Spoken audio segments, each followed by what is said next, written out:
अस्सलाम वालेकुम।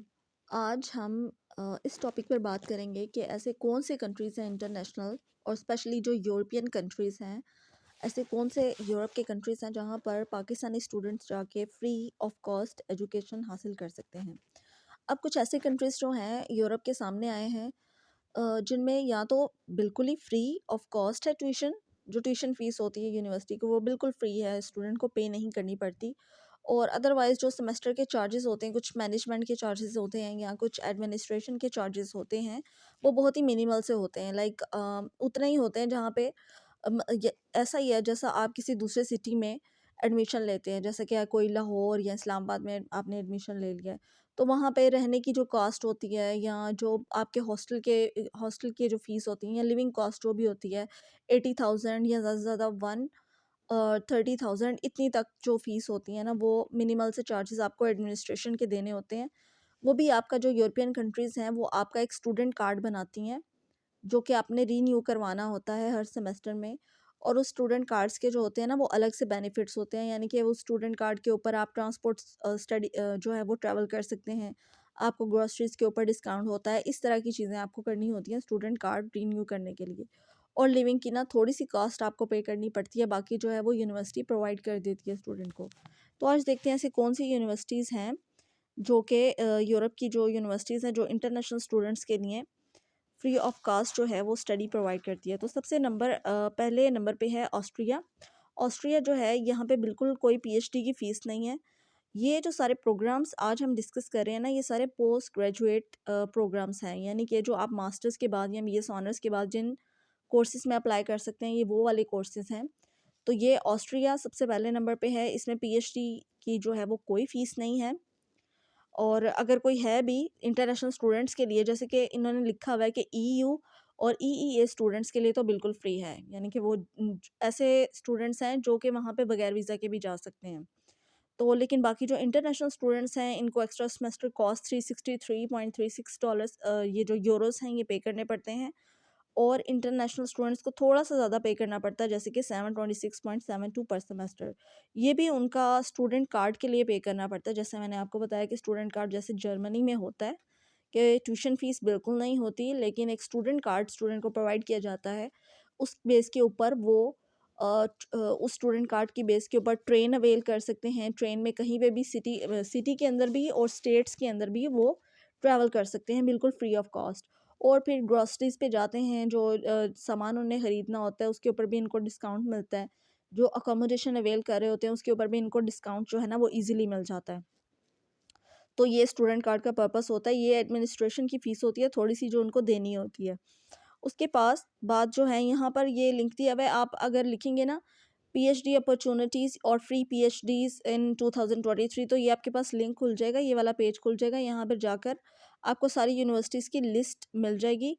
किसी कंसल्टेंट को कुछ भी पे करने की ज़रूरत नहीं होती, आपको बस यहाँ जाके बस अप्लाई करने के लिए आपको जो है ना थोड़ी-सी हिम्मत चाहिए होती है, थोड़ी-सी कोशिश करेंगे ना तो अप्लाई हो जाएगा ईज़िली आपके लिए।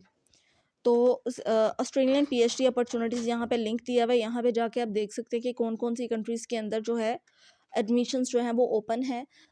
2 सेमेस्टर्स यहाँ पे लेते हैं ज़्यादा। मई 2023 की इनटेक है यहाँ पर, और सितंबर तक आप अप्लाई कर सकते हैं फॉल के लिए, ठीक है? जो स्प्रिंग सेमेस्टर है 2023 तक आप अप्लाई कर सकते हैं, उसके बाद फॉल जो है वो सितंबर तक है। नहीं, नहीं, सॉरी, मई 2023 तक इनका ऑटम सेमेस्टर होता है, और अब आप अप्लाई कर सकते हैं ऑटम सेमेस्टर के लिए मई 2023।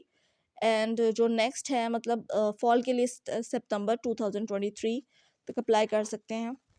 अच्छा, इसके बाद है जर्मनी।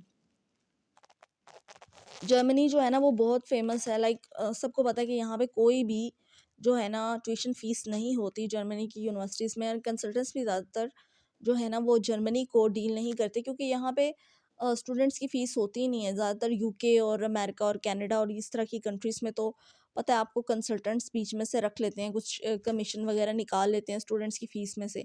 लेकिन यहाँ पे चूँकि जर्मनी के अंदर फ़ीस होती ही नहीं है, तो वो फिर आपको रिकमेंड भी नहीं करते। अब जर्मनी जाने के 2 तरीके हैं, एक तो आप आइल्स कर लें तो बेहतर है, और दूसरा आपकी रिक्वायरमेंट है कि अगर आइल्स नहीं करना तो फिर जाके अगर आपका कोर्स में एडमिशन हो भी गया है विदाउट आइल्स, तो आपको जर्मन जो कोर्स है, जर्मन लैंग्वेज कोर्स करना पड़ेगा, और उसके लिए आपको मतलब वो आपके पास 1 से 2 साल का अरसा होता है, उसके अंदर आप कर सकते हैं, तो वो फिर आपको लाज़मी करना पड़ता है।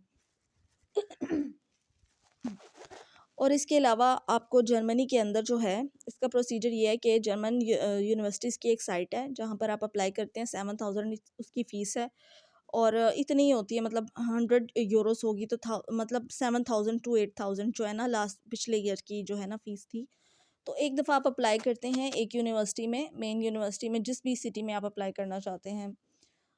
तो वो जो इंस्टीट्यूट है ना, वो जो वेबसाइट है, वो एक स्पेशल एक इंस्टीट्यूट है। वो इंस्टीट्यूट जो है, उसके अंदर जो बंदे काम कर रहे होते हैं स्पेशल एजुकेशन डिपार्टमेंट में, तो वो आपके एक एक यूनिवर्सिटी में आप अप्लाई करते हैं ना, तो बाकी यूनिवर्सिटीज़ में वो खुद से अप्लाई कर देते हैं आपका एडमिशन। फिर जिस यूनिवर्सिटी में आपका एडमिशन हो जाता है, वहाँ से वो फिर आपको इन्फॉर्म कर देते हैं कि इस यूनिवर्सिटी में आपका एडमिशन हो गया है, तो आप आके जो है ना, मतलब आगे प्रोसीड करें, यानी कि जर्मन एम्बेसी को आप रिपोर्ट करें। वो फिर आपके सारे डॉक्यूमेंट्स जो है वो प्रिपेयर करके तो आपका वीज़ा लगवा देते हैं, आप उधर पहुँच जाते हैं। अब ये पीएचडी के लिए आप माइंड में रखें, अगर आप एमफिल के लिए अप्लाई कर रहे हैं तो फिर आपको जो है अपना सिनॉप्सिस वगैरह इतना देने की ज़रूरत नहीं है।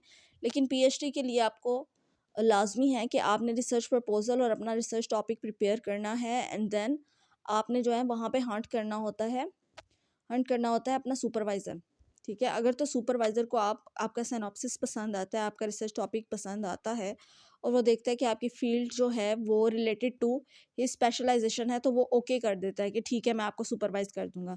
देन आपका बहुत ईज़िली जो है वो एडमिशन हो जाता है किसी भी यूनिवर्सिटीज़ में। और ये सिर्फ़ जर्मनी का नहीं है, किसी भी यूनिवर्सिटी में आपने एडमिशन लेना हो ना, अमेरिका, कनाडा या यूरोपियन किसी भी कंट्री में, या यूके की किसी यूनिवर्सिटी में, सॉरी, तो वहाँ पे आप सबसे पहले सुपरवाइज़र को ही अप्रोच करते हैं। ईमेल कर देते हैं आप अपना मटेरियल, उसके बाद वो सुपरवाइज़र आपको बता देता है कि मेरे पास इतने बच्चे हैं, या मेरे पास सुपरवाइज़र्स हैं वो कंप्लीट हैं या नहीं, या मेरे पास स्पेस है, तो वो आपको बता देते हैं। फिर आपको वो रिकमेंड कर देता है और फिर आप वहाँ पर चले जाते हैं। अगर आपने स्कॉलरशिप के लिए अप्लाई करना है, तो उसके लिए आपको क्या करना होगा कि आपने,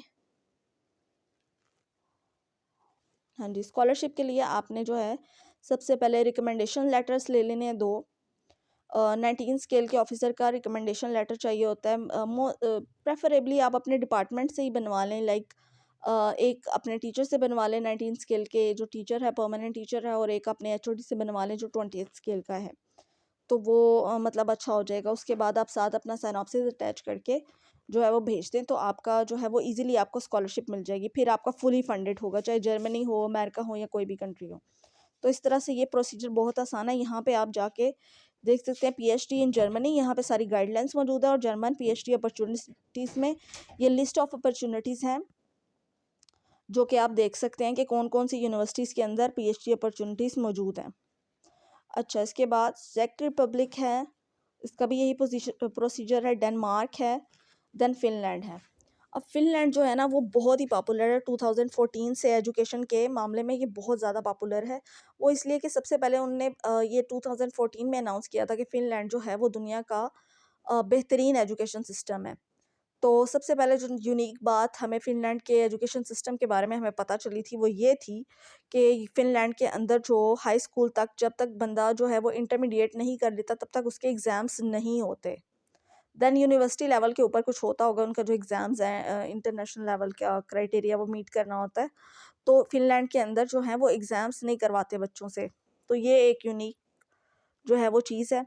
तो इसमें जो है वहाँ के अगर आप एडमिशन सिक्योर कर लेते हैं, तो आपको कोई फ़ीस नहीं देनी पड़ती, और बाकी जो मिनिमल सी मतलब फ़ीस है, नॉमिनल सी फ़ीस है, वो बस आपको पे करके वहाँ पे जा सकते हैं वहाँ पे। और जो लोग वहाँ पे पढ़ाई के थ्रू जाके इसको सेकंड रूट के तौर पे, मतलब ज़्यादातर लोग इसीलिए जाते हैं ना कि वहाँ पे पढ़ाई के थ्रू जाएँ, यानी कि स्टडी में एडमिशन लेके जाएँ और फिर वहाँ जाके सेटल हो जाए। तो ये एक अच्छी अपॉर्चुनिटी है सारे यूरोपियन कंट्रीज़ में, अगर आप सेटल होना चाहते हैं तो। स्टडी की बेस पे लोग जाते हैं और फिर वहाँ जाके जो है वो सेटल हो जाते हैं। और परमिट भी आपको मतलब उस तरह से स्टूडेंट को अलाउड होता है कि आप, यानी कि 3 घंटे तो लाज़मी जो है ना पर डे आप काम कर सकते हैं। ठीक है, 3 घंटे अलाउड होता है, तो उसमें आप इज़िली जो है वो अर्न करके जो है वो घर भी बेच सकते हैं और अपने पास सेविंग्स भी कर सकते हैं। अच्छा, और इसके अंदर कुछ ऐसी भी यूरोपियन कंट्रीज़ है जो आप यहाँ लिस्ट में देख लेना कि वो ना आपको स्पेशली ग्रांट भी देती हैं। ठीक है, इसके अलावा नॉर्वे है। अब नॉर्वे और ये जो स्वीडन है ना, ये दोनों बिल्कुल साथ-साथ कंट्रीज़ हैं, और यहाँ पे नॉर्वे की भी करेंसी जो है वो आई थिंक वो डिफरेंट है यूरोपियन कंट्री से। यहाँ पे यूरो नहीं चलता, यहाँ पे चलता है नॉर्वे की जो है वो एक नॉर्वेजियन आई थिंक ये है Norwegian is equal to 23 Pakistani rupees PKR, और जो है स्वीडन की करेंसी जो है वो 21 एक 1 स्वीडिश क्रोना जो है वो जो है ना 21 पीकेआर रुपीज़ है। तो यहाँ पे भी जो है वो आपको ईज़िली स्कॉलरशिप मिल जाती है। और फ़ीस कुछ प्राइवेट यूनिवर्सिटीज़ अगर हो ना तो फिर वो तो कुछ फ़ीस चार्ज कर लेंगी, लेकिन अगर गवर्नमेंट की यूनिवर्सिटीज़ हैं तो वो कोई फ़ीस चार्ज नहीं करेंगी। तो और इसी के साथ एक सऊदी अरेबिया की भी इन्होंने यूनिवर्सिटी डाली हुई है कि यहाँ पे जो है वो एजुकेशन फ्री है, लेकिन जहाँ तक हमने सुना है तो पाकिस्तानियों मैंने किसी पाकिस्तानी के मुँह से नहीं सुना कि यहाँ पे एजुकेशन फ्री है। बट आप लोग यहाँ पे जाके देख लेना कि सऊदी अरेबियन पीएचडी अपॉर्चुनिटीज़, क्योंकि जहाँ तक मेरा इल्म है तो सिर्फ जो लोकल है वहाँ के जो अरब्स हैं ना उनको ये फैसिलिटीज़ अवेलेबल हैं कि वहाँ पे कोई फ़ीस उनको नहीं देनी पड़ती। और मुझे तो जहाँ तक याद है यहाँ पे मतलब जितनी भी यूनिवर्सिटीज़ में मैंने यहाँ पढ़ाया हुआ है ना, तो वहाँ पे यहाँ पे इंटरनेशनल स्टूडेंट्स सऊदी अरेबिया से और जो हैं डिफरेंट कंट्रीज़ से आते थे, जितने भी अरब कंट्रीज़ हैं, दुबई से आते थे कि जो है ना पाकिस्तान में एजुकेशन की जो क्वालिटी है वो अच्छी है। और दूसरा ये बात कि सऊदी अरेबिया जो है वो बहुत एक्सपेंसिव है। सऊदी अरेबिया, दुबई और जो दूसरी कंट्रीज़ हैं वो एजुकेशन के हिसाब से पाकिस्तानियों के लिए बहुत ही एक्सपेंसिव है।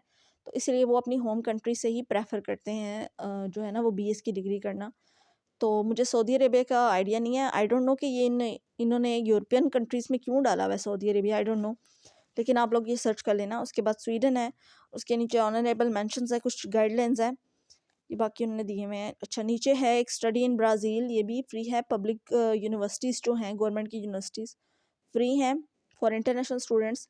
इसके बाद फ्रांस है, लेकिन फ्रांस में आई थिंक फ्री तो नहीं है, लेकिन चीप लिखा हुआ है इन्होंने कि चीप है।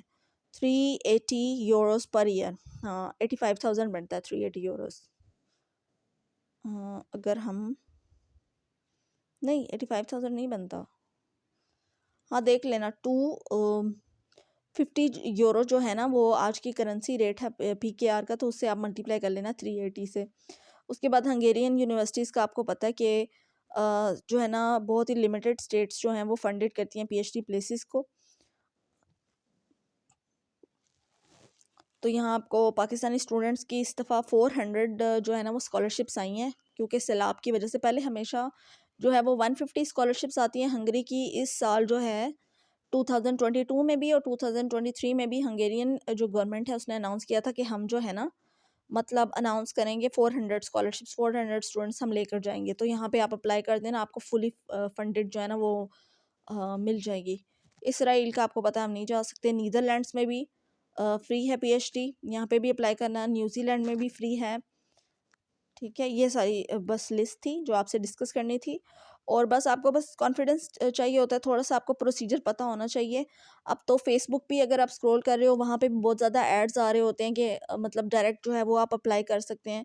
क्योंकि जो यूके और कनाडा इन यूनिवर्सिटीज़ को फ़ीस चाहिए होती है इंटरनेशनल स्टूडेंट्स की, तो एडमिशन बाकी आपको जो है ना वो मिल जाता है। और ये भी आप माइंड में रखें, आजकल जो है काफ़ी सारी यूनिवर्सिटीज़ विदाउट आइल्स भी जो है ना वो आपके एडमिशन ले रही हैं। तो वो भी आप पहले सर्च कर लेना कि विदाउट आइल्स जो है वो कहीं पर आपका एडमिशन हो सकता है, तो आप ज़रूर अप्लाई करें। अदरवाइज़ आइल्स करके देख लें, जहाँ की रिक्वायरमेंट है 6.5 आइल्स का जो बैंड स्कोर है ना वो आपका लाजमी होना चाहिए। देन आपको ईज़िली जो है वो स्कॉलरशिप मिल जाती है। तो ठीक है, फिर आज के लिए इतना ही। मिलते हैं नेक्स्ट वीडियो में। Thank you.